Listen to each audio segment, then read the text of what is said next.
lumabas na ang Shake, Rattle and Roll Extreme sa digital, sa Netflix, at naisipan ko, magandang excuse to para pag-usapan ko ulit yung movie. Hindi ko masyadong na-express lahat ng aking masasabi kasi dito. Kasi nung sinimulan ko tong review, nung una itong lumabas sa mga sinehan, ayoko masyadong i-spoil kasi bago-baguan pa lang to. Pero parang mukhang sa ngayon, napanood na to halos ng lahat siguro. Napapansin ko rin yung mga ilang hindi naman masyadong avid follower ng franchise ito, napanood na nila parang dito kasi bago sa Netflix, tingnan ko, ganun. So, isipan ko, gumawa ko ng spoiler review bilang excuse para mapag-usapan ko to. Tsaka parang in respect na rin siguro sa parang post-mortems na ginawa kong video noong mga 2022, yung mga 1 hour, yung nireview ko lahat, kung saan spoiler lahat ng mga nandun. Sobrang lalim ng breakdown ko sa bawat pelikula. So, naisipan ko gawin ko to para sa extreme. So, pumunta tayo sa glitch episode. So, nung una kong pinanood to, binigyan ko siya ng 3.5 stars at binigyan ko pa rin siya ng 3.5 stars pa rin. At paalala lang, lahat ng mga ratings ko ay nag-remain the same pa rin since nung una ko pinanood to. Parang wala naman masyadong nabago sa aking rewatch. Maliban na lang sa parang mga, parang magandang catch yun parang foreshadowing pala to nung mga di ko na-catch sa sine. Ngayon, parang na-catch ko na dito nung pinanood ko siya sa Netflix. So, yung summary ng opinion ko dito, since nung mga December pa nung una ko tong review, ay hindi ko nagustuhan na parang ang daming dilema nito sa kung ano ba talagang halimaw yung gustong iharap sa ating mga protagonist. Like, una, na-present dito, ito na yung unang spoiler, ay may cameo tayo kay Kuya Kim. Pinapaliwanag niya na lost media daw yung goat monster. Parang ano lang siya, throwaway line lang. Parang wala tong kinalaman sa pinaka goat monster. Pero parang may kinalaman din kasi una maisip mo, may kinalaman sa media itong halimaw na to kasi ayun, nasa cellphone siya ng bata, pinapanood siya ng bata na nanggaling lang kung saan. Yun nga pala, yung goat monster na to, yung parang pinaka nursery rhyme na pinapanood ng ating main character na bata dito, nanggaling lang siya kung saan. Pero meron din tong source na parang pinapanggalingan, parang nanggagaling din siya sa negativity. Ulitin ko na, in the vein siya sa Shake, Rattle and Roll 6 episode na television, kung saan yung halimaw, yung pinaka-clown doon, ay parang kinukuha niya yung lakas niya sa parang mga negative presence na mga nangyayari dito sa family. Gusto ko yung element na yun. Pero sa television episode, may parang sindikatong nagaganap doon. May parang organisasyon sila, parang mga ilang plano para makapasok yung mga clown na to sa mga bahay ng mga bata. Pero dito, walang dahilan kung bakit. Wala talagang dahilan kung bakit walang nagpakita yung goat monster na to. Parang nanggaling siya sa parang force ng negativity. Habang dun sa television, nanggaling siya sa parang pwersa ng negativity, ng presence dun sa family. Tapos parang tinalo nila to mula sa parang isang fate ng buong family. Gusto ko yung element na yon kung dun sa dalawang episodes, kung paano nila tinalo yung halimaw dito. So ulitin ko na, yung parang dilemma dito na di ko nagustuhan, parang una lost media, na halimaw siya, mascot horror. At tapos parang bigla lang siya naging Diablo sa kung anong rason. Ano ba talaga siya? Diablo ba talaga siya? O lost media na halimaw? Hindi ko alam. So yung mga main characters dito, si Aiza Calzado, okay naman siya. Pero yung pinaka-buong standout para sa akin dito ay si Donna Cariaga. Siya yung yaya, para siyang religious na yaya. Para sa akin parang kinarga niya yung buong episode. Niremind ako sa kanya parang si Manilyn Reynes at saka si Janice de Belen noong mga unang era ng Shake, Rattle and Roll. Parang nag-stand out lang siya. Nagustuhan ko yung parang character niya, tsaka yung kung paano lang siya umarte in general sa buong buong episode na to. At saka bilang sabihin ko na comfort character ko siya, may literal na gore of my comfort character dito kasi namatay siya. Kaya ayun, doon ako parang buong na-tense. Speaking of, nakakatakot yung atmosphere ng buong episode.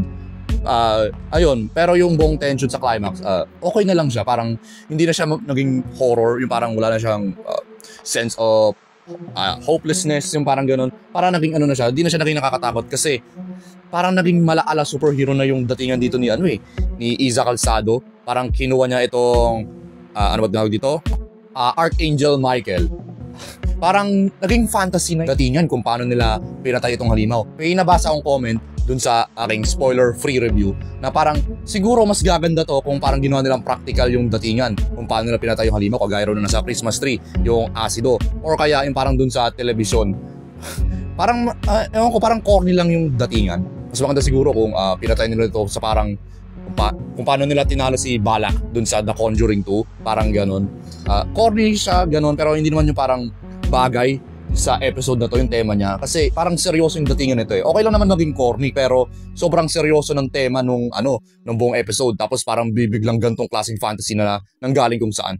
Gusto ko rin yung parang Christian element dito eh, yung parang parallels dun sa Fright Night movie, yung vampire movie nung 80s or 90s ata. So ayun, yung maisip ko dito ay parang nasa kalagitnaan lang siya ng tier ng Shake, Rattle, and Roll. Alam nyo na, siguro ko na pa yung aking spoiler-free review. At may isa pa rin tong eksena na parang hindi ako komportable. Parang overlong shower scene kay Aiza Calzado. Nangyari na rin to sa Shake, Rattle, and Roll 9. Yung character dun ni Roxanne, parang hini-stalk siya mula sa banyo. Parang hindi komportable yun. Ano bang meron dun? But parang ang common ito sa mga horror movies. Parang hindi ko alam kung ano rason. Parang pwede naman may ginagawa silang iba eh. Wag na lang yung shower scene. So yung mukbang, ito na nga pala by the way, ang aking bagong number 1 Shake, Rattle, and Roll favorite episode. Parang tinalo nito yung LRT. Napapaisip rin ako habang pinapanood ko to, tag dito. Ba't ba nagustuhan ko to kesa sa LRT? Yung LRT sobrang lalim nun. May deep commentary siya sa politics, which hindi ko gusto yung parang datingan na yun doon kung paano nila theorize yun ng mga audience. Hindi lang ako fan nun, pero nagustuhan ko pa rin yun sa parang kung ano bang gustong i-portray nito. Kasi parang kagaya rin nito sa kagaya ng director's commentary.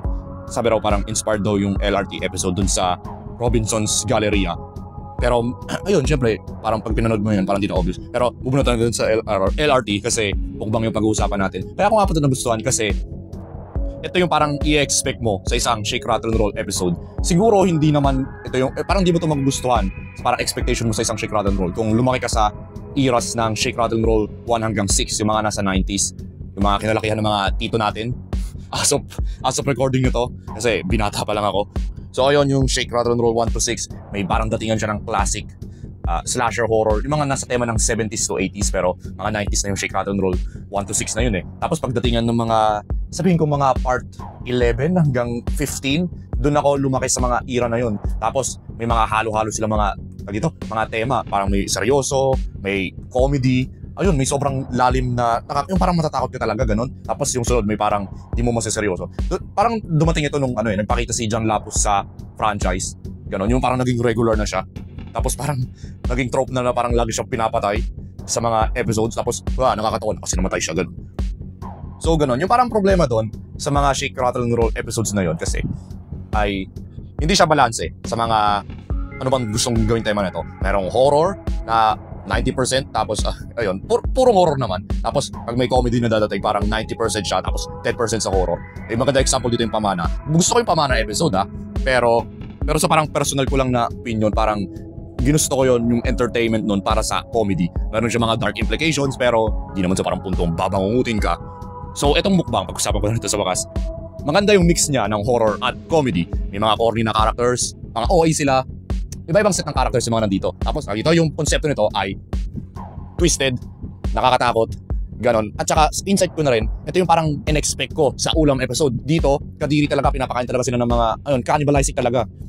So pag-usapan ko na to, may mga ilang set tayo ng characters dito. Gusto ko yung mga set ng characters dito kasi may iba-iba sila sa ilang unique na paraan. Meron tayong may bakla, tapos may babaeng vlogger. Sorry, hindi ko alam yung mga pangalan nila eh. Hindi siya tumatak sa akin sa hindi ko na list, hindi naman sa parang forgettable sila, pero hindi sila tumatak sa akin. Ayun, may parang silang dalawa, tapos meron silang katulong isa-isa. Ganun, parang dito acquaintances. Pati rin pala si Ninong Rai, ganun. Meron din siyang parang acquaintance doon, si Ninong Rai. Hindi ko kilala yung tawag dito, pangalan niya dito Isaac. Pero hindi ko kilala yung parang behind the scenes. Alam ko siya yung behind the scenes sa mga totoong vlogs ni Ninong Rai. Tapos yung dalawang main character, yung protagonist natin dito ay dalawang artista sa ABS-CBN, si Jane Oineza at saka si RK Bagat Singh. Tapos siguro, parang obvious na rin siguro sa simula na yung pinaka-kontrabida dito ay si Ella Villanueva at saka si Paul Salas, dalawang artista sa GMA. At saka parang may commentary ata to sa parang kung paano kinakain na ng GMA yung sistema ng ABS na wala silang franchise. Parang tawag dito, parang pinapakalataan na rin nila kasi gumawa sila ng obvious references na may quote dito, kung merong kapamilya, kapuso, kapatid, dapat may kauri. Yung may ganong linya, parang napapansin ko parang aware sila dito. Parang aksidente lang yun, gano'n, hindi sadya, coincidence lang. Yun lang naisip ko rito. Eto, hindi ko siya parang masyadong sinabi kung ano yung mga limaw dito nung dun sa aking spoiler-free review. Pero mga body snatchers sila, essentially, parang kakainin nila yung puso ng mga inipon nila mga vloggers para kunin nila yung katawan nila, para sakupin nila yung buong mundo, at saka parang sakupin nila yung buong mundo mula dun sa parang mga lahi nila ng mga halimaw. Kasi nagtatago sila sa dilim ng mga ilang panahon na sobrang tagal na raw eh. Meron pa nga sinabi rito, mga panahon parang nilim yung katawan ni Francis Mata, yung matanda, hindi siya veteran na actor.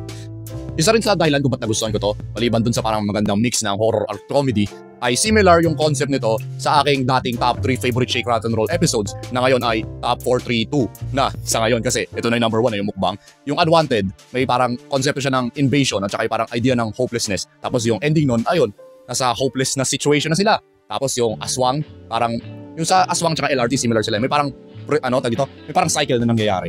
Yung ikot-ikot, parang dito sa parang lugar na to, parang may iniimbita sila mga tao, tapos ayun, parang kukunin nila yung mga tao para parang gawin sila kung ano, para kainin, ganun. Tapos, ayun, re-repeat yung cycle. Ayun, yung ending dito na body snatch na lahat ng mga characters dito. Maliban kay Ninong Rai, salvage siya para gawing personal cook ng mga mukbang na halimaw nito. Ayun, mukbang na sila. Yun na yung parang buong payoff ng dito, ng title dito eh. Nagmukbang sila sa ending na bilang mga body snatch ng mga itong mga halimaw na. Gusto ko yung punchline na yon. Tapos, yung ending, ay, mag-iinbatas pa sila ng mga ilang mga normal na tao hanggang sa masakop nila yung buong mundo. So, ayun, di ba? Pinagsamang Unwanted, LRT, at Aswang. Top 3 favorite episodes ko, pinagsama. Ayun, may bago na akong favorite dahil dun. At saka dagdag pa dito, maganda yung mix ng horror at saka comedy. Ayun, yung ending, malaking punchline, may dark humor. At saka parang bilang horror fan talaga, in general, hindi lang sa parang buong Shake, Rattle, Roll franchise, bilang horror fan, yung buong punchline ng buong ending dito, parang tatatak sa'yo. At saka para sa akin, ito yung parang definition, magandang definition ng campy, twisted horror sa Pilipinas. Yung parang gusto ko lang i-deduct siguro dito, yung parang negative ko lang siguro, ay yung mga characters dito, hinahabol na sila ng mga halimaw. Sa tingin ko, kung natural kang corny sa personal, okay, parang OA ka lang talaga, sa parang personal kung paano ka talaga umarte in general, sa tingin ko, hindi ka na ganyan na arte pag hinahabol ko ng mga halimaw. Yung dalawang characters dito, yung dalawa dito, sila, binunot ko talaga nila yung mga cellphone nila habang habang nagtatago sila ganun, tapos kung ano pinaggagawa nila na live stream, tapos mayroon pa silang audacity na i-pull out yung kanilang sponsors. Ano ba? Cry for help ba? Tapos yung dito kila Jane Oineza tsaka kay RK Bagatsing, hinabol na sila ng halimaw. Tsaka, ito naman yung parang gusto ko, yung parang pagka-arte dito kaysa dun sa nakaraan, yung parang hinabol ka ng halimaw, tapos umaarte ka pa rin OA. Kasi dito parang may conflict meron sa drama. Gusto ko yung dito kasi, parang dito gumana yung comedy na back and forth na nag-aaway sila habang hinahabol sila ng halimaw. At saka may mga ilang hugot pang nangyari dito. Ito parang maganda yung pagkagawa dito kumpara dun sa isa. Tapos yung parang showdown ni Ninong Rai tsaka dun sa mga halimaw. Sabihin ko lang kay Ninong Rai, hindi siya umaarte dito. Kasi kung napanood yung mga toong yung mga video sa YouTube, kung ano yung mga linya niya rito, ito yung parang pwede niyong sabihin sa kanya mga video. Kagaya nung, ito yung favorite ko eksena dito, yung sinabi niyang, Natol, tropa mo na yung mga yan. May isang bagay lang na napansin ko dito, na parang Chekhov's gun na hindi na lead kung saan, ay parang yung secret sangkap na parang nire-reference ni Ninong Rai, nire-reference ito sa una, tapos nire-reference ito sa kalagitnaan ni RK Bagatsing nung meron silang conversation. Parang naisip ko ay baka maging pangontra to sa mga halimaw, ganun. Pero syempre, napansin ko lang yun nung second viewing ko nung nilabas ito sa Netflix. Kaya syempre parang wala lang yun. Wala namang ma-affect sa parang movie. Parang fun Easter egg lang siguro. Ang Rage episode na paulit-ulit yun ang sinasabi ay cliched ng kwento. Ano po kasi magagawa mong original sa isang zombie na palabas? Ayun, nagsasawa na nga ako rito sa totoo lang sa lahat ng mga zombies na lumalabas since siguro nung lumabas yung Trip Ubusan tapos sunod-sunod na sa Pilipinas yung pagkalat ng zombie virus na ito. Pero nagustuhan ko pa rin to kasi may mga ilang unique ideas dito at saka yung mga characters, cliched sila. Lahat sila ay one-dimensional maliban kay Jane De Leon sa character niya. Kasi sa buong episode na ito, siya lang yung parang may background sa kanyang pagkatao. Kasi siyang nursing students, parang nakatatlong kurso ata yung mga kinuha niya. Tapos parang sa puntong nagsimula ito, parang nakapagtapos na siya. Tapos, ayun, nagsimula yung kwento na nasa road trip sila sa kung anong rason. Tapos meron siyang 5 kasama. Hindi ko alam kung sino pa yung mga kasama niya Kung kaano-ano niya, maliban dito kay Paolo Gumabaw. Which is yung boyfriend niya. Tapos ito parang kaibigan lang ata nila. Gano'n. Tapos ayun, parang wala lang meron sa kanila. Parang titignan mo lang sila, ina-expect mo silang mamatay na. Gano'n. Mamamatay sila at parang wala ka na masyadong pakialam habang patagal ng patagal yung episode. May isa dito na parang naging parang concern ako. Ay, hindi naman concern. Ayun, meron dito isang character pa, buntis siya. Like may mga ilang malilista ako mga zombie movie na may ganyang character na buntis. May sila, vulnerable sila. Siyempre, concern ka doon. Tapos, yung may isang character dito na namatay, which is yung character ni Rob Gomez. Sa punto ito, parang tumagal na rin yung kwento, tapos biglang nagkaroon ng personality sa kanya sa kalagitnaan ng kwento. Kaya parang nagkaroon ako ng medyo pakialam sa kanya nung sinaksak siya ng isa sa mga zombie.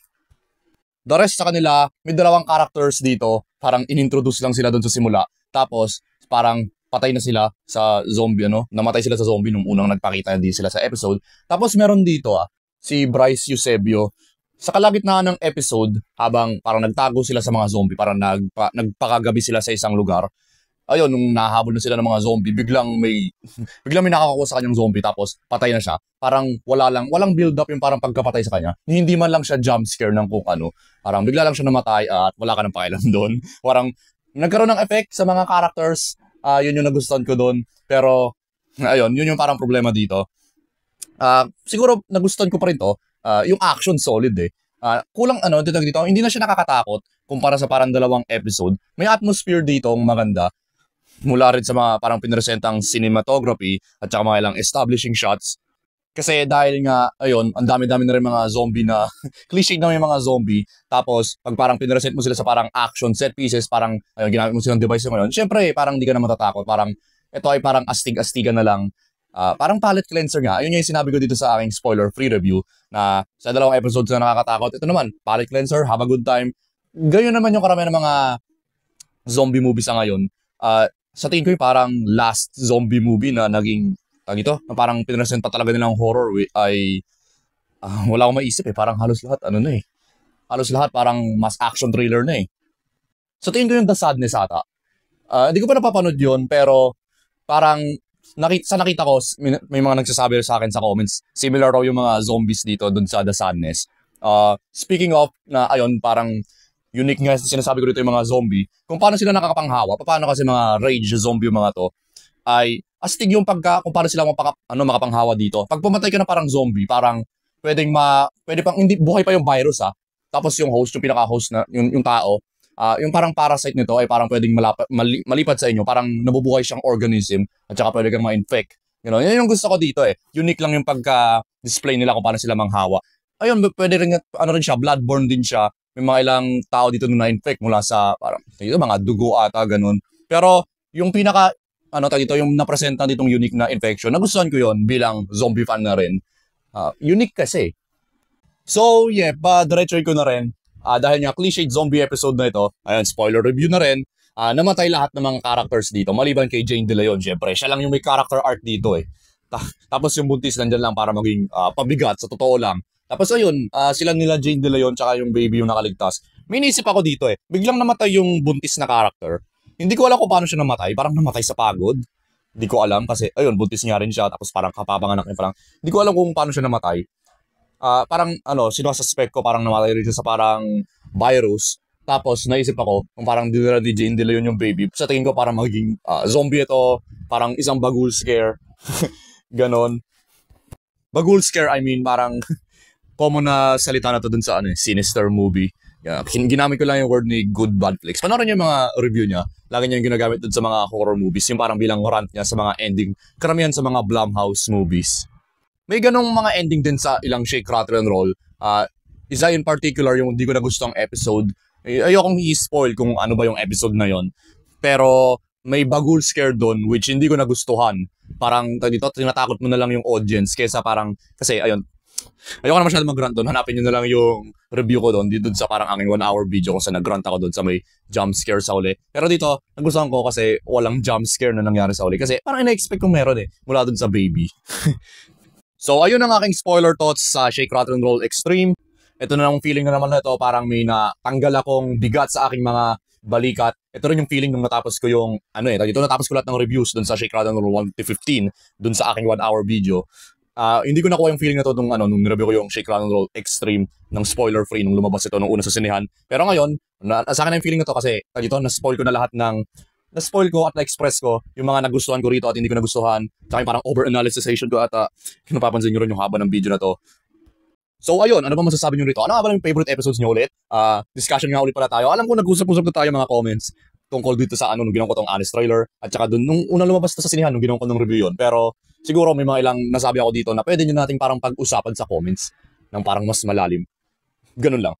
So maraming salamat sa panonood, like and subscribe. Subaybay pa kayo sa iba pang honest Pinoy trailers na gagawin ko. Mga ilang reviews sa bagong lalabas, ewan ko. So, teleserye, mga pelikula bagong labas sa sinehan, o kaya mga ganito ulit mga bagong labas sa Netflix na parang pwede akong gumawa ng mga ilang reviews sa ilang hindi ko naabutan sa sine na pero ngayon lalabas sa Netflix. At pwede ko dito ko lang first time mapapanood at ma-review ko ng late.